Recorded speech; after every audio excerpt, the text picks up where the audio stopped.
ایک دفعہ حضرت عائشہ رضی اللہ تعالیٰ عنہ کپڑا سی رہی تھی، سوئی گر گئی، کمرے میں روشنی نہیں ہے تو سوئی نظر نہیں آ رہی، چھوٹی سی سوئی ہے، تو اب ڈھونڈ رہی ہیں، ایسے سے کر رہی ہیں۔ اتنے میں میرے نبی کمرے میں داخل ہوئے تو آپ کے چہرے کے نور سے سوئی روشن ہو گئی۔ وَأَحْسَنَ مِنْكَ لَمْ تَرَ قَطُّ عَيْنِي،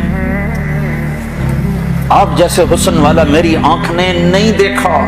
وَأَجْمَلَ مِنْكَ لَمْ تَلِدِ النِّسَاءُ، آپ عالی نسب والا کسی ماں نے نہیں جنا۔